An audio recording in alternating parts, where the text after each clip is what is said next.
Agora são 7 horas 4 minutos.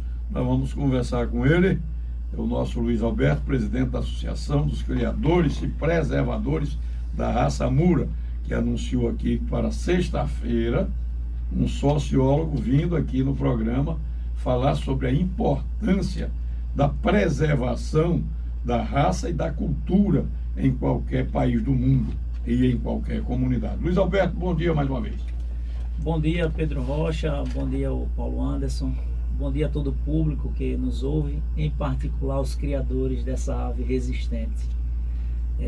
Hoje, Pedro, a gente vai tratar de um assunto que tem como principal objetivo despertar os criadores para a necessidade de se apropriar de alguns conhecimentos, para nos momentos de abordagem, diante da presença dos órgãos de fiscalização e controle, eles saberem qual postura adotar.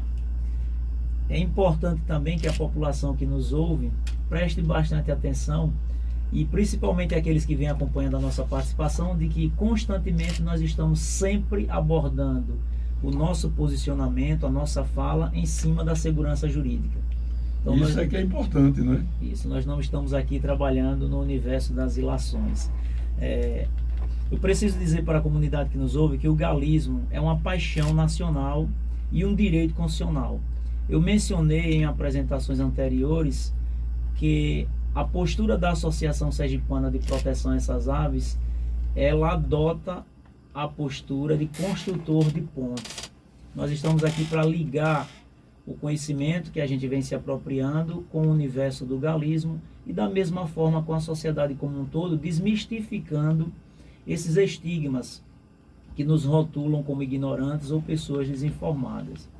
Eu preciso lembrar que o artigo 215 da Constituição, ele diz que o governo, o ente público, deve proteger, disseminar toda e qualquer expressão cultural.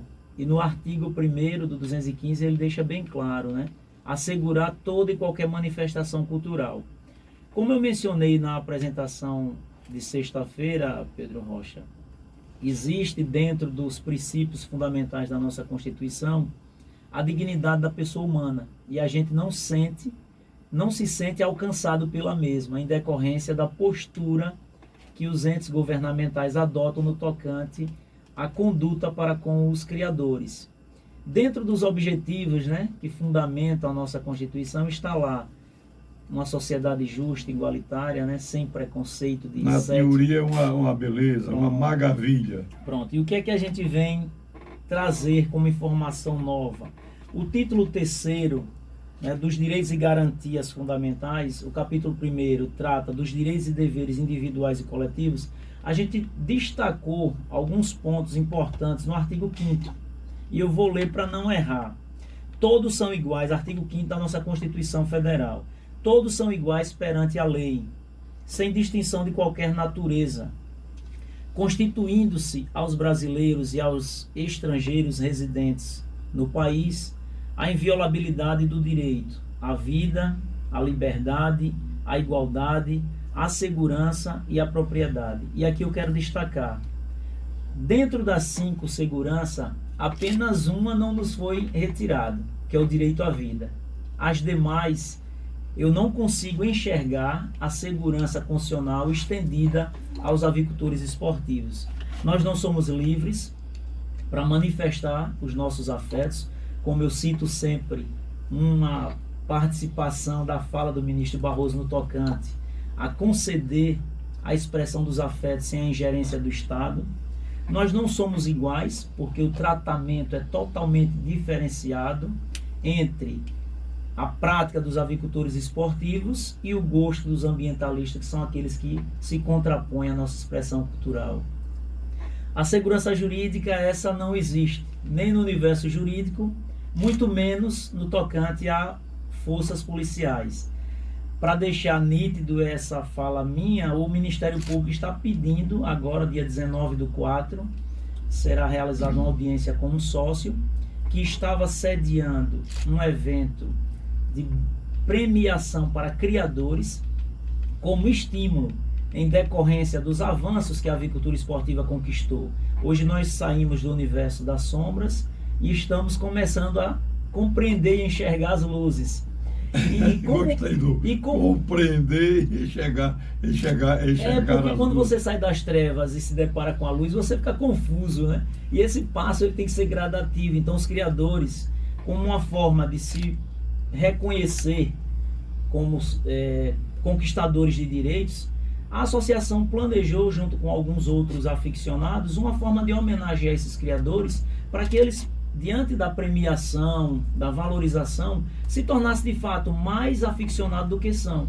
Então, o que é que acontece? A polícia chegou no local e encontrou aquele momento de homenagem, confundiu com rinhas, elaborou o TOC.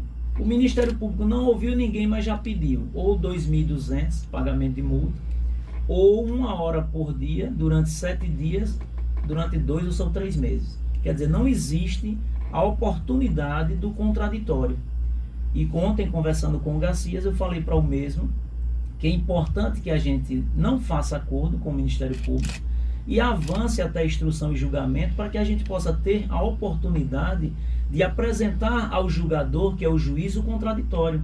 Porque a todo instante a gente percebe a segurança jurídica, mas a prática ela vai em desalinho com o que preconiza a lei. O tempo todo, viu? E aí, dentro desses 5 direitos, eu disse que a gente tem 4 que é rasgado constantemente. O último é a propriedade.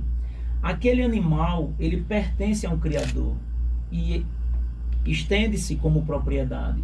E qual é a conduta adotada? Hoje, graças a Deus, em Sergipe está bem melhor.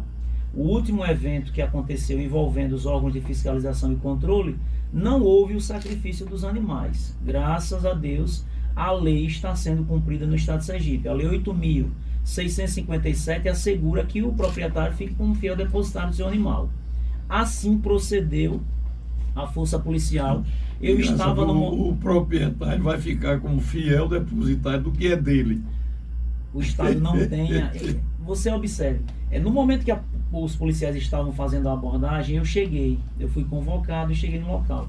E eu me dirigi a uma colega que me informasse qual seria a destinação dos animais. Não tenho que tratar com você, eu não falo com você, mas eu sou representante de uma entidade de classe que defende esses animais e eu preciso saber para prestar informações aos associados. Não falo com você, só falo com o proprietário do espaço. Isso é para demonstrar qual é a postura adotada. Porque o ambiente já estava sob controle. Eu até entendo o estresse no primeiro momento, mas a gente tem que entender que existe uma segurança jurídica e que essa parcela da população sergipana que são simpáticos a essas expressões culturais tem direitos assegurados que precisam ser resguardados. Então veja, no passado esses animais eram retirados da companhia do proprietário e sacrificados de forma sumária. Ou seja, uma propriedade retirada sem que o processo legal fosse tramitado. Isso para demonstrar que dentre a liberdade, a igualdade, a segurança e a propriedade não se estende aos avicultores esportivos. Agora veja o que é mais grave. O artigo 5º, no inciso 2º, o que é que ele diz? Ninguém será obrigado a fazer ou deixar de fazer alguma coisa, senão em virtude de lei.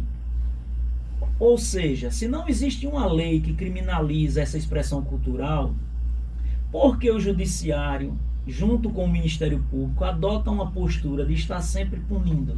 Porque eu desafio qualquer jurista sergipano brasileiro que apresente uma lei nacional que diga que é crime criar esses animais ou até mesmo praticar o esporte dentro dos espaços de seleção. Não existe uma lei criminalizando.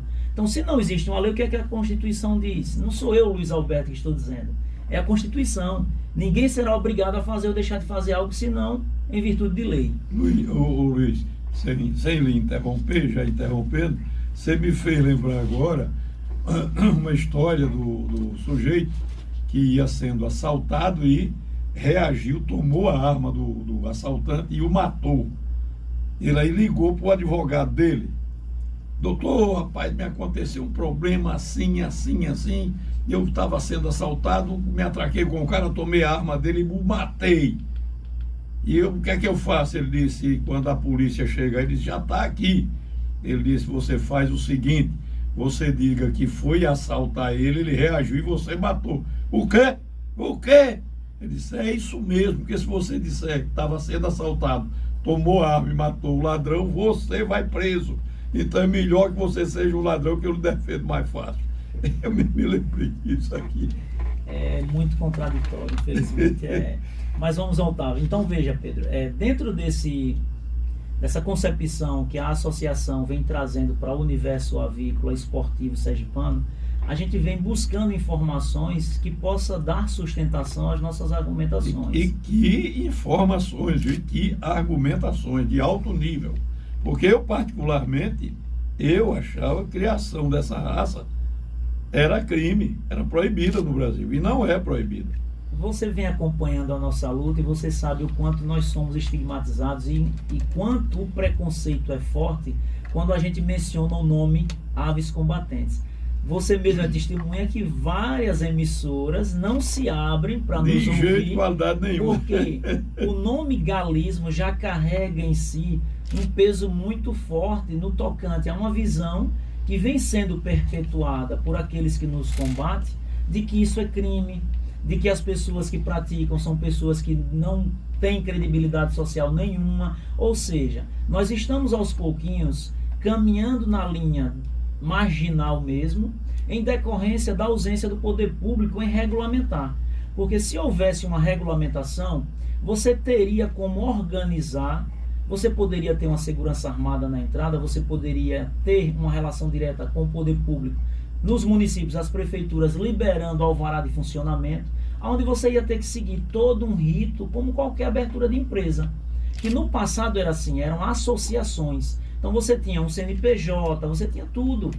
Infelizmente, a bandeira ambientalista ela é muito forte e vem aos pouquinhos suprimindo os direitos, não só dos avicultores esportivos, de todos aqueles que cultuam qualquer expressão cultural que tenha no animal seu símbolo. Eu já mencionei a vaquejada, a cavalgada, a pega do boi no mato, todas essas expressões que é típica e característica mais do universo rural, corre sérios riscos em decorrência de quê? Um pouco de desorganização, nós não temos, infelizmente, o empoderamento político que essa outra categoria tem, e eles vão agindo nos bastidores do poder, e quando você menos espera, toda essa comunidade que tem nas expressões culturais com animais um símbolo, é surpreendido. A exemplo da lei em Brasília, da lei estadual em Santa Catarina, que criminaliza a expressão cultural. E, inclusive, como eu mencionei aqui, você vai lembrar que o próprio Conselho Federal de Medicina Veterinária traz como maus tratos a própria criação do animal. Ou seja, essas ações elas acontecem dessa forma, de forma silenciosa, mas muito bem articulada.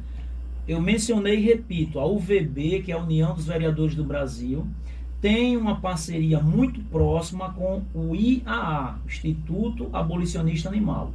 Ali nascem as primeiras políticas públicas que serão disseminadas nos municípios. E nós temos exemplos em Sergipe de duas ações que eu já destaquei aqui para os ouvintes, de como eles se comportam. Construção de abrigos para cães de rua, quando na realidade seria mais importante recolher os animais. Sim, e claro. A retirada de carne vermelha do cardápio das crianças um dia na semana. Ou seja, o que essas pessoas querem, Pedro, é que a porta se abra. Porque depois que a porta está aberta, é mais fácil de você entrar. Então, tira um dia para não causar impacto. É aquela expressão de se passar a cabeça, o corpo vai? Veja o que diz, Pedro, a Constituição Federal no inciso 35. A lei não excluirá da apreciação do Poder Judiciário lesão ou ameaça a direito. O que é que nós, da Associação Sergipana, estamos orientando aos criadores? Pedir reparação de danos. Todo agente público que cometer algo em desalinho com o ordenamento jurídico, pedir uma reparação de danos. Se você teve os seus animais apreendidos e você se identificou como proprietário, você tem que acionar a assessoria jurídica da associação para exigir a reparação de danos, porque você teve uma propriedade retirada sem o trânsito em julgado. Então não existe crime. O inciso 39. Não há crime sem lei anterior que o defina, nem pena sem prévia cominação legal. É preciso que exista um crime e que esse procedimento seja transitado e julgado. O que é que diz o inciso 49? A lei punirá qualquer discriminação atentatória dos direitos e liberdades fundamentais. Eu mencionei no início da minha fala. Princípios fundamentais da nossa Constituição, dignidade da pessoa humana. Isso. Nós não nos sentimos alcançados. Objetivos: uma sociedade justa, igualitária, isenta de qualquer preconceito de sexo, raça, cor. Nós não nos sentimos, infelizmente. O que é que diz o 54? Ninguém será privado da liberdade ou de seus bens, a ave é um bem que me pertence, sem o devido processo legal. Esse item foi o que motivou o PROS a ingressar com uma ação no Supremo Tribunal Federal, onde o ministro Gilmar Mendes, liminarmente, de forma monocrática, concedeu aos criadores esportivos, através da DPF 640, que é a arguição de descumprimento de preceito fundamental, impedindo o sacrifício dos animais em todo o território brasileiro, independente das condições em que ele se encontra. Por quê? Porque ele viu que feria não somente o artigo 5º, inciso 54, como também feria algumas resoluções do próprio CONSEA e do MAPA no que tange a segurança de qualquer espécie. Para você sacrificar um animal dentro do processo de eutanásia, tem todo um ritual. Imagine um animal que, se vai para uma competição, ele está vendendo saúde, porque nenhum atleta vai competir doente. De jeito qualidade. Então ele concedeu, no dia 21 de novembro de 2020, foi a plenário. Já estava 6 votos a 0 em favor dos avicultores. Cássio Nunes pediu vistas, ainda que os 5 no retorno voto contrário. Está reconhecido no Brasil e assegurado o não sacrifício dos animais. Qual é a postura que o avicultor esportivo deve adotar quando os órgãos de fiscalização adentrarem em qualquer espaço, seja no criatório, seja nos espaços de seleção para reprodutores? Exigir um inventário do seu animal. É um direito que lhe assiste, é uma propriedade sua, você reconhece como seu, exige um inventário. O que é um inventário? Você vai filmar o seu animal, você vai pedir para anilhar o seu animal e você vai pedir que pese o seu animal. E no relatório de ocorrência, você pede que ele discrimine como a ave está sendo entregue. Porque quando você for para o estágio de instrução e julgamento, porque a partir de agora, a recomendação da Associação Sergipana é que a gente não aceite o pedido do Ministério Público. A gente tem que ir avançando para que no espaço de instrução e julgamento a gente consiga provar a segurança jurídica que assegura a manutenção desses animais e dessa forma não punir o criador. Você me fez lembrar uma coisa que é corriqueira no Brasil. Todas as prefeituras têm um espaço que é chamado de queima, que é onde eles prendem os animais de rua, cavalos, por exemplo, leva para lá e deixa num espaço onde não tem comida, onde não tem água.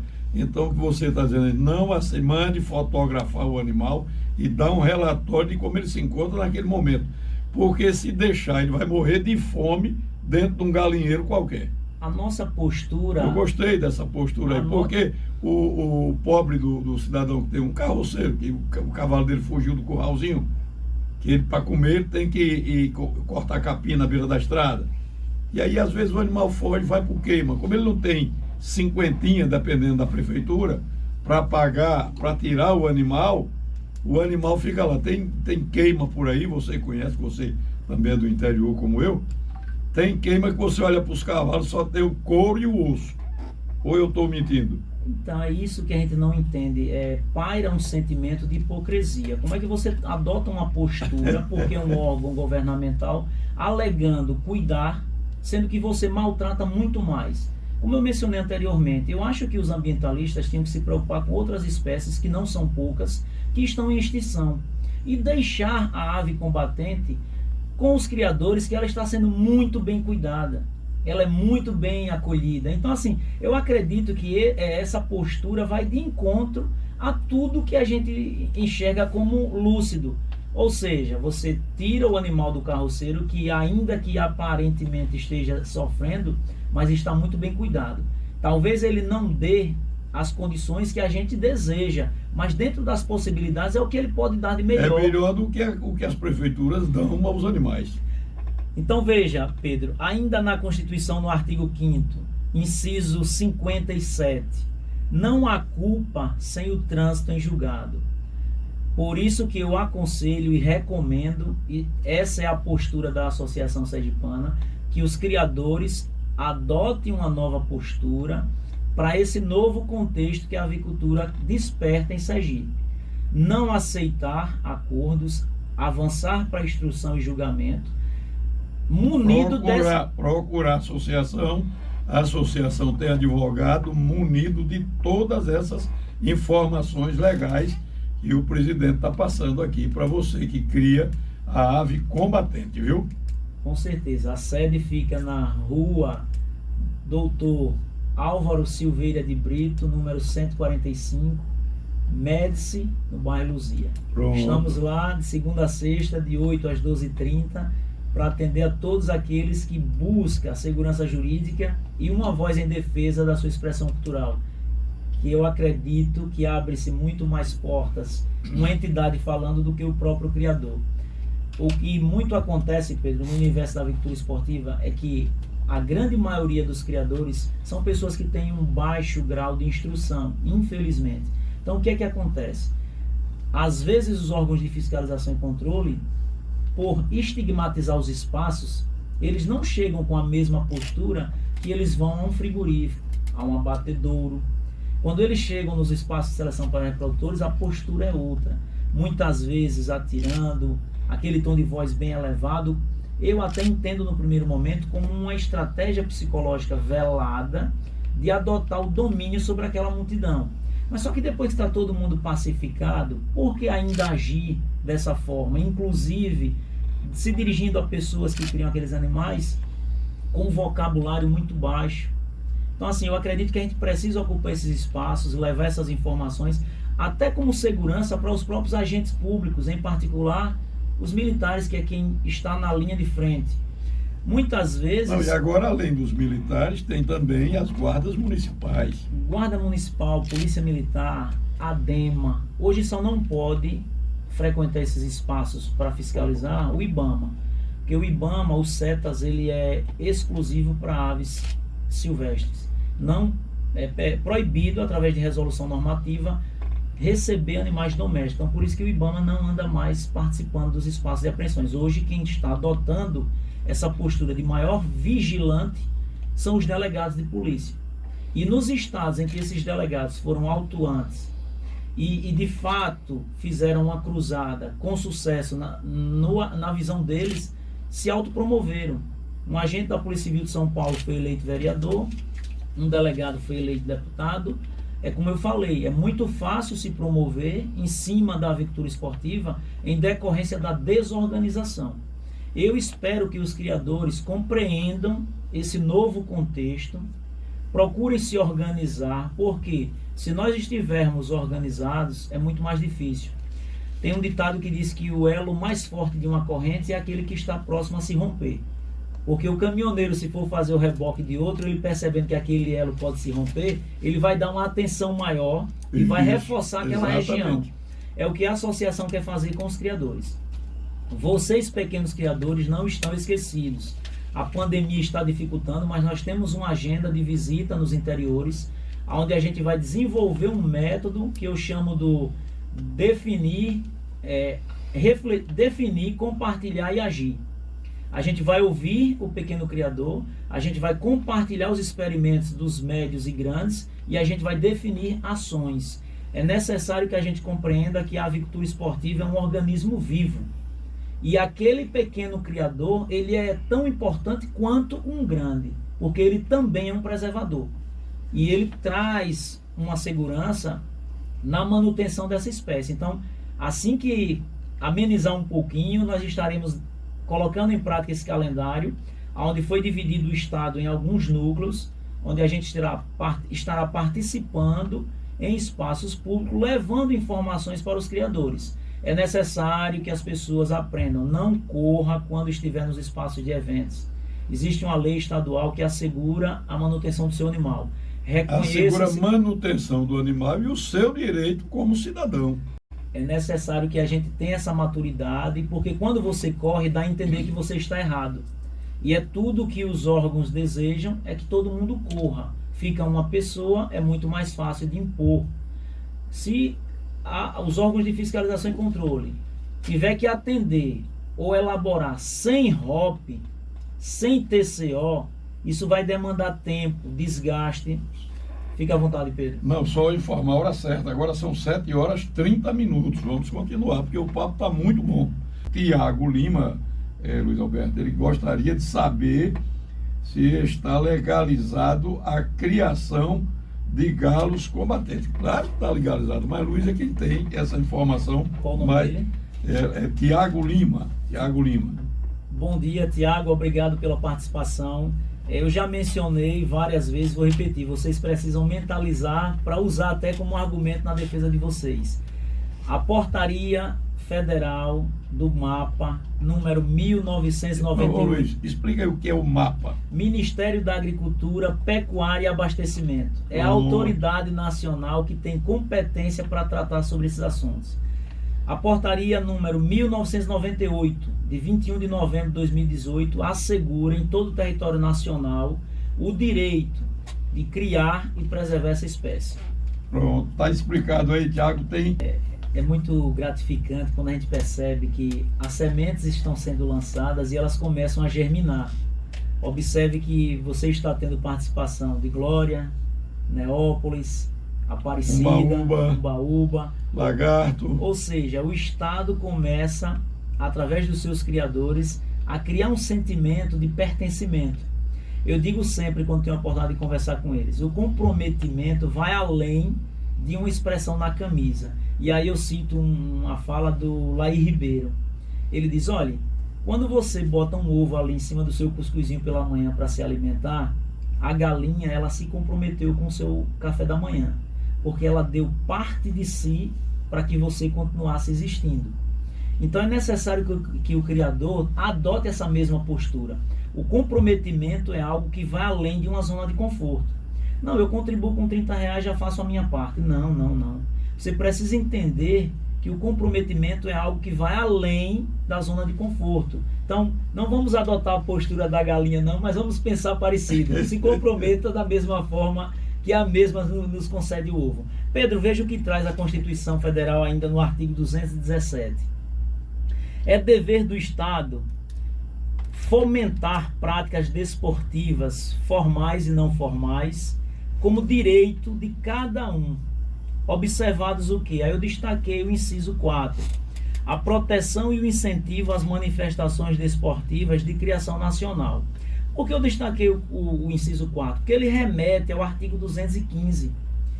O Estado deve garantir, incentivar, disseminar e proteger toda e qualquer expressão cultural. Observe que o 217, quando trata do desporto, o que é que ele diz? A proteção e o incentivo às manifestações desportivas.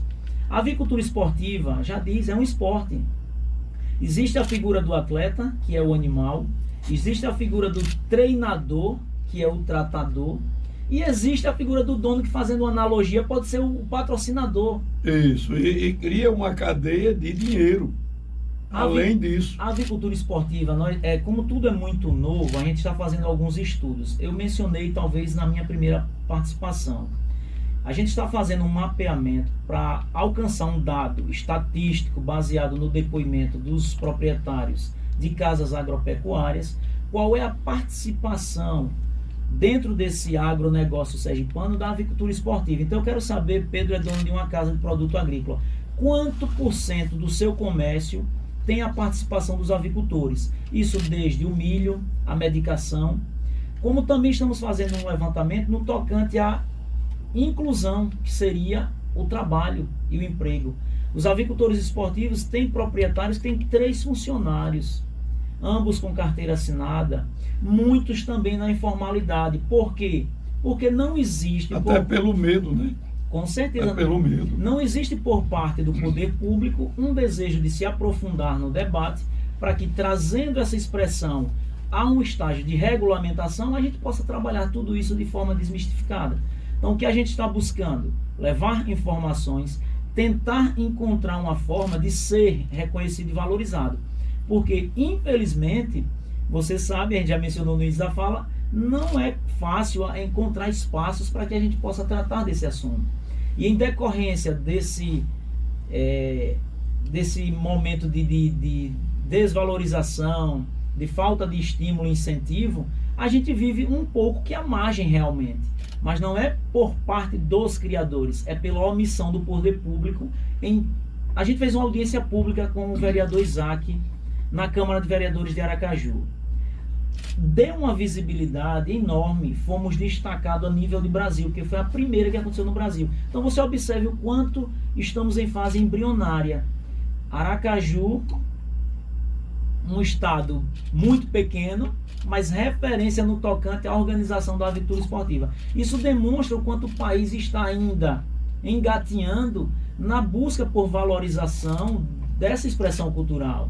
Então, assim, olha... Na verdade, as expressões culturais no Brasil, quando se fala de esportes, elas são muito desvalorizadas. Em Santa Catarina, aprovaram uma lei e proibiram a farra do boi, chamada farra do boi, que a gente pega um boi e solta no meio da rua ali, aquele boi atropela o povo, e olha, uma confusão do diabo, mas uma coisa que era uma tradição no Estado, desde os princípios, desde o princípio, desde lá da sua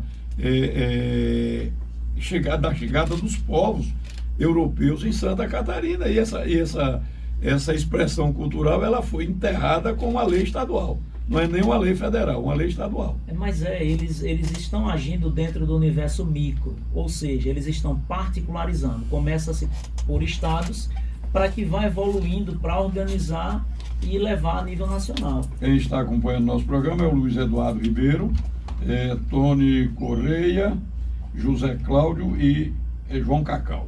Um abraço a todos os ouvintes. Pedro, você tocou na farra do boi, mas eu ainda vou além. Qual o símbolo e a expressão cultural mais forte na Espanha? A tourada, que já tivemos no Brasil e foi proibida. Então, lá na Espanha, acabou-se. Eu já lhe contei a história do cara que foi comer Buenos Aires, lá na Espanha? Não. Então eu vou lhe contar. O cara chegou depois de uma tourada bonita em Madrid, e aí saiu para um restaurante. Quando chegou lá, perguntou: qual o prato da casa? O cara: Buenos Aires. Que diabo é Buenos Aires? Quero o prato da casa, entrar que eu quero conhecer. Aí o cara trouxe o testículo de boi assado desse tamanho, que era do touro que o toureiro tinha matado lá na arena. Né? Aí o cara gostou, comeu e gostou. Comeu o testículo inteiro. 15 dias depois ele voltou à tourada. Ao chegar lá, o touro matou o toureiro. Matou o toureiro. Terminou a tourada, tal, aquela festa toda, o povo saiu meio triste. Ele aí foi para o mesmo restaurante. Ele disse: Buenos Aires. Aí daqui demorou um pouquinho, lá uns 30, 40 minutos, tomou uma garrafa de vinho e veio com um testículozinho desse tamanho assim. Gente, 15 dias atrás eu pedi aqui o Buenos Aires, você trouxe um desse tamanho e agora? Ele disse: um nem é da caça, outro do caçador.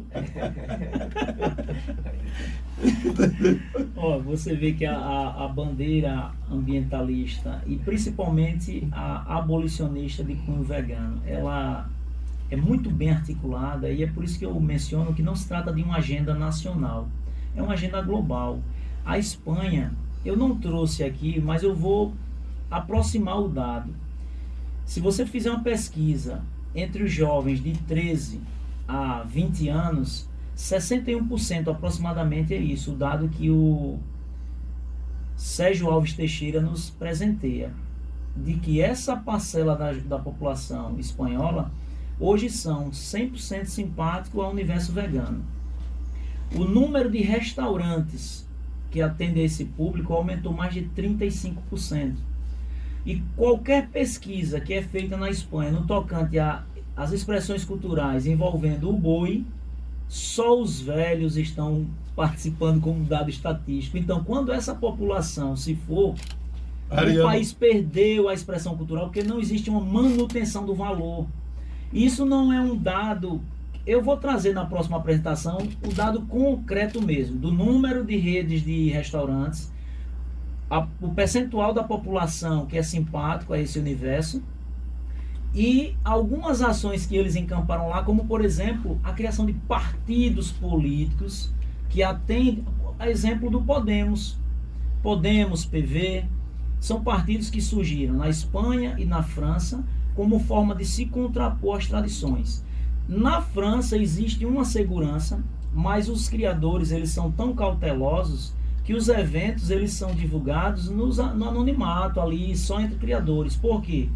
Porque se os ambientalistas tomarem conhecimento de que vai existir um evento, eles vão para frente do espaço, quebra tudo, cria bagunça. O couro come e ninguém vê. E tem registros de vias de fato. Então, na França tem uma lei de 1964. Charles de Gaulle foi lá e reconheceu, e ele pediu, uma das exigências da lei, um evento por ano. Tem que ter no mínimo um evento, para que possa ser caracterizado como tradição. A Espanha não pensou da mesma forma. Criaram-se confederações para assegurar os direitos, mas lá o impasse está bem... Você falou dos veganos, eu me lembrei de Ariano Suassuna em uma entrevista ao apresentador Jô Soares. Né? Aí Jô Soares perguntou, é verdade que você não quis adotar a alimentação vegana? Ele aí disse, Jô Soares, aquele jeitão dele, né? O homem vivia, antes de ser degustador de carne de animais, ele vivia 20 anos, e o burro vivia 20 anos. E depois que o homem passou a comer carne de boi, carne de cabrito, carne não sei o quê, o homem hoje vive até 100 anos, e o burro continua vivendo 20. Então eu não quero comer capim não, eu quero comer carne mesmo. É complicado. Esse pessoal ele é muito organizado. Recentemente eu estava fazendo uma pesquisa sobre Gênesis na Bíblia. E quando a gente vai observar, a nossa Constituição ela é criada pelo prisma antropocêntrico. Ou seja, o homem é o centro. Quando a nossa Constituição ela foi criada sobre o olhar de Deus, né? Isso. Levou em consideração um universo cristão. Em Gênesis, se você for olhar a construção do mundo, do capítulo 1 ao 32, vem lá todo o processo de criação, está lá em Gênesis que o homem é superior, Deus criou tudo, mas disse, olha, fica todas as espécies submissas, né? E que tem que atender às suas necessidades. E quem é que vai contestar? Se o leão é o bicho mais feroz da selva, o homem vai lá e derruba uma ruma de uma vez só. Então, aí os ambientalistas, eu estava assistindo uma palestra, como eu falei para você, a gente precisa entrar um pouquinho na mente dessas pessoas para compreender como eles articulam o seu pensamento. E eu observando com bastante atenção um palestrante vegano tentando desconstruir esse argumento que se baseia e é amparado em um livro que é sagrado e tem um valor simbólico muito forte, não só no Brasil, mas no mundo. Em particular no Brasil, porque nós somos, apesar de nem todos serem praticantes, mas carrega a maior nação cristã do mundo. Então, o que é que eles estão buscando? Dar um novo significado ao verbo. Então, assim, se for criar, proteger, amparar, e quando você vai observar, eles estão dando um significado como se fosse zelo, cuidado, proteção. Aí eu paro para analisar, vamos contextualizar o livro. Naquela época, qual era a finalidade e de que forma sobreviviam aqueles povos? Existia esse amor afetivo, esse apego aos animais? Não, o cabrito era criado como forma de subsistência. Esse pessoal vivia o tempo inteiro como nômade ou seminômade. Aqueles animais atendiam a necessidade de sobrevivência. Ainda existe os povos nômades da África. No deserto, por exemplo, no deserto lá de Angola, que é o maior deserto do mundo, mais antigo do mundo, ainda existem pessoas que vivem em tribos, né, e sobrevivem de criação de cabras, de pequenos animais, porque gado não tem comida lá no deserto. E eu quero frisar, viu, Pedro, para não ficar para aquele ouvinte que está chegando hoje de que nós somos contrário ao direito animal. Muito pelo contrário, o que a associação vem buscando através dessas ações é assegurar o direito animal que se estende ao cão e ao gato da madame. a gente quer o mesmo direito para as nossas aves combatentes. Por isso que a gente frisa o artigo 215 como expressão cultural. Cito sempre o artigo 225, em particular o inciso 2º, que trata sobre o patrimônio genético, ou seja, até a inovação que os ambientalistas estão buscando, que é trazer para o universo do debate jurídico o que eles chamam de direito de quarta dimensão, que não existe no nosso ordenamento, mas eles vêm, através de uma imposição de narrativas, criando essa figura jurídica, que seria o quê? Estender aos animais não humanos todo o direito que se estende ao ser humano. Também você falou ave combatente e falou gato da madame. Tem um bicho mais valente do que um gato quando a gata está no cio, que eles saem não sei se seria bando, que eles saem em bando brigando, que só a peste, se matando inclusive. Às vezes um gato mata o outro, não na hora, mas de tanto ele bater no outro, o outro chega em casa doente, vai para o veterinário e não resiste. Mas temos um áudio aí para a gente fechar o pacote de hoje. E a Hélio já está ali sentadinho. Né? Vamos a este áudio aí. Olá, bom dia. Eu sou o Cristiano de Nossa Senhora das Dores. Queria parabenizar a você, Pedro Rocha, por esse espaço aí, para que Luiz Alberto possa mostrar o trabalho aí sobre o gado. E parabenizar também a Luiz Alberto e a todos da Associação Sergipana de Galo Moura. Pronto, tá aí o áudio. Eu que agradeço a você, viu? Muito obrigado pelo prestígio da audiência. Obrigado pela participação. Lembrando a todos... Como é o nome dele? Volte aí. É Nossa Senhora das Dores. Cristiano. Eu sou o Cristiano de Nossa Senhora. Isso, Cristiano. Um abraço para você, viu? Quero agradecer a participação de todos e espero que na sexta-feira tenha um número maior de participantes para a gente ouvir aqui o professor Dinarte, que irá nos presentear, mostrando a importância da manutenção dos valores e costumes como identidade, como característica, tanto de uma parcela da população como de um país. Tem valores que são transmitidos, que caracterizam não só uma comunidade, mas um povo como um todo. Finalizo com um pensamento, Pedro, do Aldous Huxley, o autor de Admirável Mundo Novo, onde ele diz o seguinte: a democracia perfeita, a ditadura perfeita tem a aparência da democracia, uma prisão sem muro, aonde os prisioneiros são incapazes de sonhar com a fuga. Graças ao consumo e ao divertimento, eles sorriem da sua própria desgraça.